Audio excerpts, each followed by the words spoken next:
Hello my dear students, myself Ravi Kumar. आज मैं आपको आईबीपीएस आरआरबी पीओ या क्लर्क का सिलेबस बताने जा रहा हूँ जो आपके 2021 पैटर्न से रिलेटेड रहेगा। यहाँ पे हम क्या है फुल सिलेबस या डिटेल सिलेबस डिस्क्राइब करेंगे जो आपको कम्प्लीटली एग्जाम में हेल्प करेगा। अगर आपने हमारा चैनल एजुकेशन क्लासेस अभी तक सब्सक्राइब नहीं किया है तो उसको सब्सक्राइब कर लीजिए, ठीक है ना। और आपको बैंक से रिलेटेड या फिर आपका रीजनिंग और एसएससी से रिलेटेड कोई भी डाउट रहता है तो हमारा टेलीग्राम चैनल है रीजनिंग टू बैंक, आप उसको जाके ज्वाइन कर सकते हैं। चलिए स्टार्ट करते हैं हम अपना आज का सिलेबस जो रहता है हमारे बैंक में। ठीक, तो आप बैंक में देखेंगे, बैंक में क्या होता है, दो पोस्ट दी जाती हैं। आपकी फर्स्ट पोस्ट क्या होती है, आपकी रहती है पीओ। इसको हम पीओ नाम से देते हैं और सेकंड को बोलते हैं क्लर्क। मतलब सिंपल आप देखते होंगे कि आपने किसी के मुंह से सुना होगा कि आप बैंक पीओ हो या फिर क्लर्क हो। तो हमारा जो आरआरबी आईबीपीएस जो एग्जाम कंडक्ट, जो आपको मैं बता देता हूँ आईबीपीएस होता क्या है। जिस तरह से आपका एसएससी का एग्जाम एसएससी कंडक्ट कराती है, उसी तरह से आपका बैंक का एग्जाम कौन कराता है, आईबीपीएस आपका बैंक एग्जाम कंडक्ट कराती है, ठीक है ना। तो हमारा क्या है, आरआरबी में क्या रहता है, जो बैंक का सिलेबस होता है उसमें आता है आपका रीजनिंग। ठीक, रीजनिंग और उसको क्वांट या फिर क्वांटिटेटिव एप्टीट्यूड बोलते हैं। आप क्या, जब एग्जाम सेंटर में बैठे होंगे तो वहाँ पे क्या कर सकते हैं, अपनी लैंग्वेज के अकॉर्डिंग अपनी लैंग्वेज चूज कर सकते हैं। अगर आपको हिंदी लैंग्वेज में आप एग्जाम देने में कंफर्ट होते हैं तो हिंदी चूज कर सकते हैं, और इंग्लिश में कंफर्ट रहते हैं तो आप इंग्लिश को चूज कर सकते हैं, ठीक है ना। तो आपको एग्जाम में नंबर ऑफ क्वेश्चन पूछे जाते हैं 40 आपके रहते हैं रीजनिंग में, 40 रहते हैं आपके क्वांट में, और आपका जो मार्क्स दिए जाते हैं 40 दिए जाते हैं, और इधर भी आपको 40 रहता है।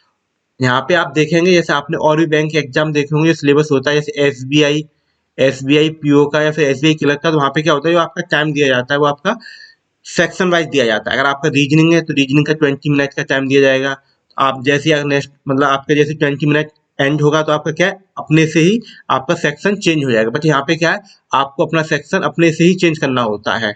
मीन्स क्या है, आपको 40 मिनट का टाइम दिया जाता है और उसको आप अपने अपने अकॉर्डिंग चेंज कर सकते हो कि आप किस में उसमें किस कितना टाइम किसके लिए रखना चाह रहे हो, ठीक है ना। तो आप अगर करते हो, देखो आपको एग्जाम के पॉइंट ऑफ व्यू से सही रहता है आरआरबी में कि आप जो आपकी रीजनिंग है उसके लिए आप क्या करें, 22 मिनट दें, क्योंकि आपको क्या है 40 क्वेश्चन सॉल्व करने होते हैं। तो अगर आप सॉल्व करेंगे तो 22 मिनट में आप 38 to 40 क्वेश्चन सॉल्व कर लेंगे, जो आपको बहुत जरूरी भी है।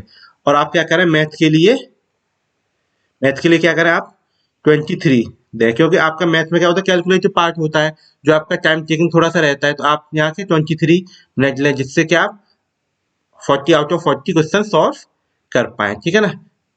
और आप देख पा रहे होंगे कि आपका एग्जाम का लेवल क्या काफी बढ़ता जा रहा है, ईयर बाई ईयर बहुत इंक्रीज हो रहा है। तो आपको क्या है, अभी से तैयारी करना स्टार्ट करना होगा। अगर आप अभी से तैयारी स्टार्ट नहीं करेंगे तो आपको क्या एग्जाम में काफी डिफिकल्टी आएंगे, या फिर आपको कई सारे अटेम्प्ट देने होंगे। तो अगर आपको एक ही अटेम्प्ट में आपको बैंक की नौकरी चाहिए तो आप क्या करें, अभी से अपनी पढ़ाई स्टार्ट कर दें।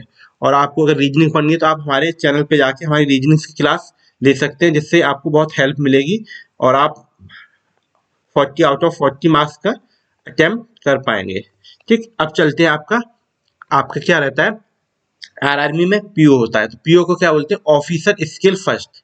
जब आप फॉर्म भरेंगे तो वहाँ पे आप देखेंगे पीओ के लिए आपका लिखा हुआ होता है कि ऑफिसर स्किल फर्स्ट, इस नाम से आपको पीओ देखना होता है, ठीक है ना।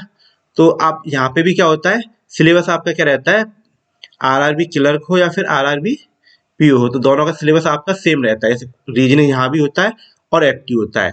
अब इसमें क्या होता है, मतलब डिफरेंस क्या होता है कि जो आपका एग्जाम का लेवल होता है, आपका जो एग्जाम का लेवल होता है वो आपका काफी टफ होता है पीओ का कंपेरिजन टू क्लर्क। क्लर्क के कंपेरिजन में पीओ का एग्जाम आपका टफ होता है। बट क्या होता है, आपका जो कट ऑफ होता है, जो आपका कट ऑफ मार्क्स होता है वो आपके कम होता है किसके कंपेरिजन में, क्लर्क में। जैसे अभी आप कट ऑफ देख सकते हो, तो आपका यूपी का कट ऑफ क्या गया था, 73 गया था, किसका, क्लर्क का। 73 कट ऑफ किसका गया था, क्लर्क का। और अगर आप यहीं पे यूपी का पीओ का कट ऑफ देखते हो तो क्या गया था, 46.75। आप डिफरेंस यहाँ से देख पा रहे हो कितना है, यहाँ पे आपका क्या 73 है और यहाँ पे क्या 46.75। तो आप डिफरेंस देख रहे हो, क्योंकि आपका दोनों पेपर कितने होते हैं, 100 मार्क्स के रहते हैं, ठीक है ना। तो अब आपको क्या है, क्लर्क का लेवल सिंपल आता है, तो आप क्या, आपको एक्यूरेसी रखनी है और आपको मतलब 75 से अब अटेम्प्ट करके आना है। और आपको क्या होता है, अगर आप अच्छे से एक्यूरेसी रखते हो तो आपको क्या है, यहाँ पे एक्यूरेसी के साथ में आपके मार्क्स को नॉर्मलाइज किया जाता है। इससे आप अगर आप 72 मार्क्स अटेम्प्ट करके आए हो और आपका एक्यूरेसी है 72 आउट ऑफ 72 आ रहा है, तो आपको जो एग्जाम में क्या है 2 या 3 मार्क्स इंक्रीज करके मिलेगा, जिससे आपको क्या है अच्छे से आप एग्जाम को क्वालिफाई कर पाओगे। ठीक, तो जैसे ही आप क्या करते हैं, आप जैसे ही प्री क्वालिफाई करते हैं, जैसे ही आप क्या करते हैं प्री क्वालिफाई करते हैं, तो उसके बाद आपको क्या करना होता है, मेंस का एग्जाम देना होता है। तो आप क्या करेंगे, जो आपका क्लर्क या फिर आपका क्या था ऑफिस असिस्टेंट, जो आपका ऑफिस असिस्टेंट रहेगा, उसके लिए क्या रहेगा आपके, अब यहाँ पे क्या होते हैं, आपको 5 सेक्शन दिए जाते हैं, 5 सेक्शन दिए जाते हैं। तो जैसे आपका रीजनिंग था, आपने जो रीजनिंग पढ़ी थी प्री में, वही आपको यहाँ मेंस में काम आती है। तो आपको क्या है, यहाँ पे बस अपना लेवल बढ़ाना होता है और आप रीजनिंग को अटेम्प्ट कर सकते हो। यहाँ पे मार्क्स आपका इंक्रीज हो जाता है, कितना हो जाता है 50 मार्क्स हो जाता है। ठीक, इसके बाद आपका क्या है, मैथ में आपका 40 क्वेश्चन होते हैं और 50 मार्क्स दिए जाते हैं। आपका यहाँ पे अब ये सब्जेक्ट तो आपने पहले प्री में भी दिए थे, अब जैसे ही आप मेंस में आते हैं तो यहाँ पे आप क्या रहता है, जनरल अवेयरनेस, जिसमें आपका क्या रहता है, आपका करंट अफेयर पूछा जाता है और बैंकिंग से रिलेटेड आपको क्वेश्चंस पूछे जाते हैं। वो आपके क्वेश्चंस रहते हैं 40 क्वेश्चंस होते हैं और आपको इसके लिए मैक्सिमम मार्क्स कितने होते हैं, 40 मार्क्स दिए जाते हैं। अब आपका आता है एक आपका पेपर होता है जिसमें आपका क्या रहता है, इंग्लिश या फिर हिंदी। आप जब आरआरबी हैं तो यहाँ पे आप पे चॉइस रहती है कि आप चाहे तो हिंदी को चूज कर सकते हो या फिर इंग्लिश को। तो अगर आप इंग्लिश चूज करते हो तो आपको यहाँ पे मीडियम रहेगा, वो इंग्लिश रहता है और 40 क्वेश्चंस आपको दिए जाते हैं जिसके आपको 40 मार्क्स मिलेंगे। अगर आपको इंग्लिश में कंफर्ट नहीं है तो आप क्या कर सकते हो, हिंदी ले सकते हो, दोनों में से एक ही आपको रखना है अपने पास, तो उसमें से आपको 40 मार्क्स यहाँ से कर सकते हो। फिर इसके बाद आपका आता है कंप्यूटर नॉलेज, जिसमें आपका क्या होता है 40 क्वेश्चन पूछे जाते हैं और मार्क्स कितने होते हैं आपके 20 मार्क्स होते हैं। तो इस तरह से आपका मेंस का सिलेबस होता है। यहाँ पे आपको टोटल दिया जाता है, क्वेश्चन होते हैं 200 और आपका जो मार्क्स होते हैं वो भी कितने होते हैं 200। ठीक, टाइम जैसे सेम उसी तरह से आपका होता है, यहाँ पे कंपोजिट टाइम दिया जाता है जिसको आप अपने अकॉर्डिंग आपको डिवाइड कर सकते हो कि किसको कितना टाइम देना है। जैसे आप टाइम को देखते हैं तो आप देखो यहाँ से देख सकते हैं, आपको रीजनिंग है तो रीजनिंग में आपका क्वेश्चन 40 है, तो मीन्स आप यहाँ पे 40 के मतलब 30 मिनट दे सकते हो। आपका एफटी में यहाँ पे आप दे सकते हो 30 मिनट, यहाँ दे दो तो आपका यहाँ से 1 आवर हो गया, क्योंकि ये आपका टाइम टेकिंग। बट आपका क्या है, जैसे आप जनरल अवेयरनेस, हिंदी और एक कंप्यूटर में जाएंगे तो आपका 60 मिनट में इजीली से हो जाएगा। ठीक, तो इस तरह से आप अपना टाइम का डिवाइडेशन कर सकते हो। बाकी आप जैसा एग्जाम में आपको सुटेबल लगे वहां पे उस तरह से आप उसको कैटेगराइज कर सकते हो। ठीक, अब बैंक में आप देख सकते हो, बैंक में लोग जाना क्यों चाहते हैं। अगर आपसे क्वेश्चन पूछा जाए कि आपको बैंक में क्यों जाना है या फिर बाकी लोग क्यों जाना चाहते हो, तो आप बैंक में देख पाओगे बैंक में क्या होता है कि इनकी जो ज्वाइनिंग और मतलब आपका जैसे रजिस्ट्रेशन मतलब कंप्लीट प्रोसेस क्या होता है, आपका 1 ईयर में कंप्लीट हो जाता है। अगर आपने बैंक की तैयारी की है और अच्छे से की है तो आप 1 साल बाद बैंक के एम्प्लॉय बन के तैयार हो जाओगे। मीन्स आपको 1 ही साल पढ़ाई करनी है। मतलब क्या है कि आपका जैसे आरआरबी ये देखते हैं, अगर आपने पीओ का फॉर्म भरा तो क्या है, आपका फॉर्म आ जाते हैं जुलाई के समथिंग में, फिर आपका एग्जाम होने लगते हैं, मतलब 1-2 मंथ में एग्जाम, फिर प्री, फिर मेंस होता है, फिर सेम आपका ज्वाइनिंग मिल जाती है। मीन्स क्या आपको 1 साल के लिए कंप्लीट में आपको ज्वाइनिंग होगी। सेम आपका क्लर्क में जाओगे तो उसमें भी सेम आपका ज्वाइनिंग मिल जाती है। मीन्स आपको क्या बैंक में नौकरी करना काफी अच्छा रहता है। और आपका क्या है, आप इसके साथ दूसरी तैयारी भी कर सकते हो, जैसे आपको एक नौकरी मिलती है आप और भी नौकरी चेक कर सकते हो, देख सकते हो क्या है। ठीक, अब देखते हैं मेंस एग्जामिनेशन ऑफिसर स्किल का। अभी हमने देखा था क्लर्क का और ऑफिसर स्किल का, अब यहाँ पे देखते हैं। अब देखो क्या वही सेम है, जिस तरह से प्री था उसी तरह से आपका मेंस है। मेंस में आपका क्या है, जैसे हमने पिछला बताया आपको, तो आप मेंस में भी अगर ऑफिसर स्किल के लिए अगर आप प्री निकालते हो, प्री अगर क्वालिफाई करते हो तो उसके बाद आपको क्या होगा, मेंस का आप एडमिट कार्ड डाउनलोड करोगे और आप एग्जाम देने जाओगे। ठीक है ना, तो उसके लिए क्या है, जो आपका सिलेबस है जो आपको पूछा जाएगा तो वो आपका क्लर्क की तरह सेम रहता है। जैसे 40 में 50 रहता है, जितना आपका क्लर्क में था उसमें इसी तरह से इसमें रहता है कि 40 में 50 देने होते हैं मार्क्स, और यहाँ पे 40 में 50, यहाँ 40 में 40, यहाँ पे अपनी अकॉर्डिंग चूज कर सकते हो। आप हिंदी लेनी है तो हिंदी और इंग्लिश लेनी है तो इंग्लिश, और यहाँ पे कंप्यूटर नॉलेज। ठीक है, इस तरह से भी 200 का रहता है और यहाँ पे ये रहता है। ठीक, बस डिफरेंस क्या होता है कि आपके क्लर्क का लेवल एग्जाम का लेवल थोड़ा सिंपल होता है और ये पीओ का लेवल क्या होता है थोड़ा हार्ड रहता है।